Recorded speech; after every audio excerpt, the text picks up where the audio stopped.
Un fuerte viento del norte soplaba desde la mañana en el valle de la prefectura D.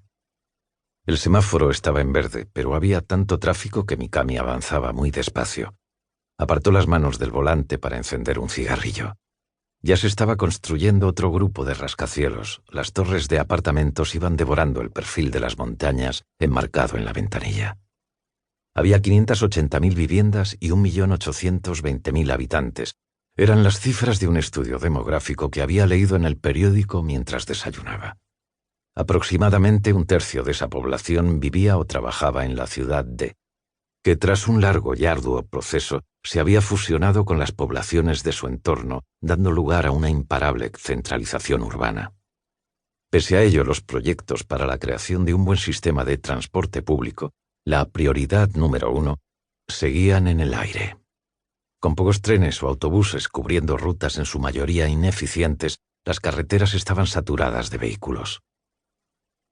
«Venga, hombre, muévete», masculló Mikami. El atasco de aquella mañana, la del 5 de diciembre, era de los peores.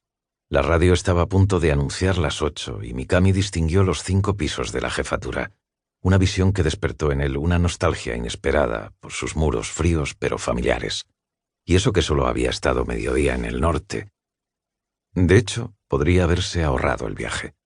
Sabía perfectamente que era una pérdida de tiempo. Ahora, un día después, lo veía con una claridad meridiana. Pocas personas tenían tanta aversión al frío como Ayumi. Si la idea de que se hubiera ido al norte ya era absurda, la de que se tirase a un lago helado rayaba en lo grotesco. Aplastó la colilla y pisó el acelerador. Delante se había abierto un hueco por donde logró colarse. A pesar del atasco, había conseguido no llegar tarde.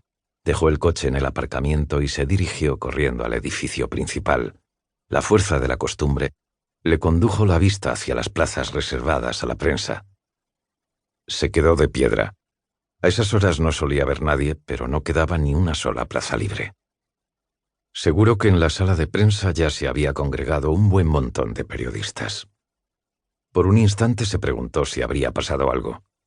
No, probablemente querían retomar cuanto antes la discusión del día anterior. Estarían dentro esperando su llegada, afilando los cuchillos de buena mañana.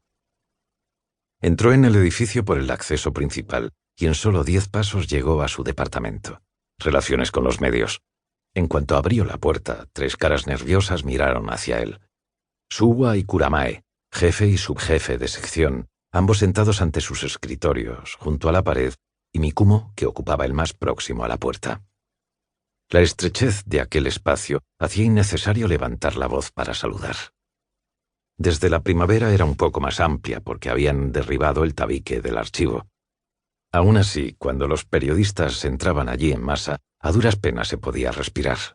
Era la escena que esperaba encontrar Mikami, pero los reporteros brillaban por su ausencia.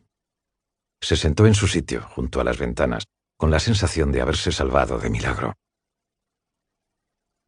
Suwa se acercó sin esperar a que lo llamara y habló con una reticencia poco habitual en él. Señor, respecto a lo de ayer... Sus palabras pillaron desprevenido a Mikami, que llegaba dispuesto a preguntar qué había pasado con la prensa.